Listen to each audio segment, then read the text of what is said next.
Now, no matter what you're doing today, chances are you'll have to use your powers of persuasion on someone. It might be bringing a colleague around to your way of thinking or making your kids go to bed on time.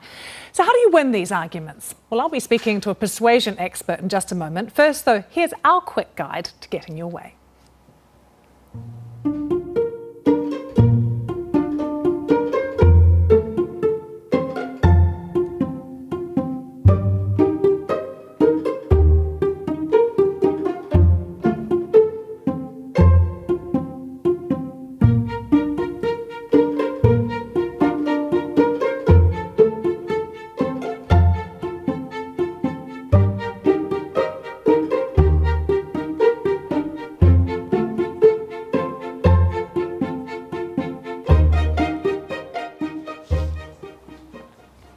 Some great tips there. They are from journalist Heinrichs, who is an expert in the art of persuasion.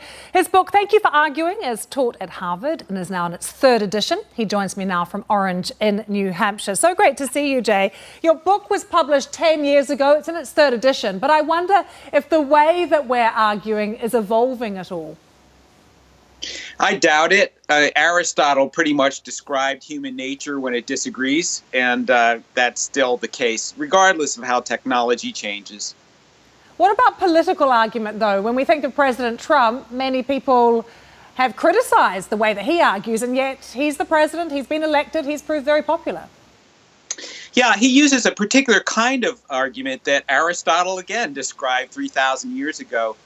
Which is called demonstrative argument. It tends to appeal to smaller groups of people, not necessarily a majority, and it makes those people feel passionate toward the leader. And that's what Trump did. By the way, he also used an amazing device that orators use, usually in a climax of a speech. It's called the period.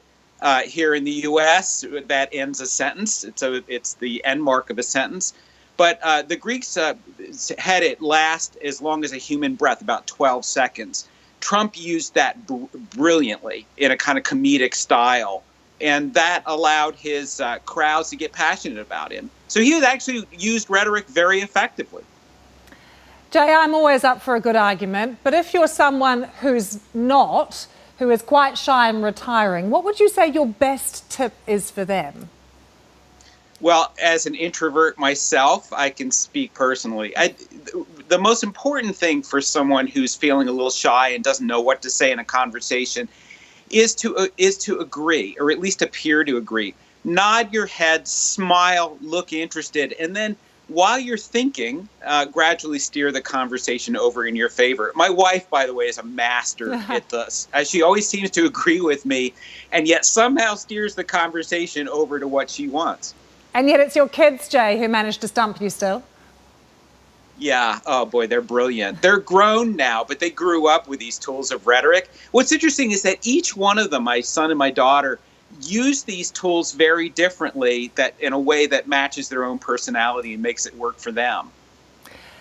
Jay, very quickly, how important is preparation? If you know an argument is coming up, particularly at work, how much should you prepare?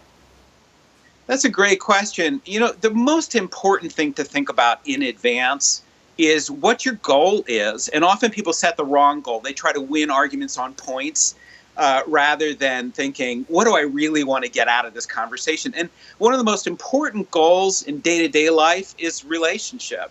So rather than having someone be angry at you, try really hard to get people to like and trust you. And by the way, Aristotle again said, that's the most powerful tool of rhetoric, is whether people trust you and want to be with you. Great to see you. Thanks so much for joining us. Hope you got some top tips there. See you in a moment.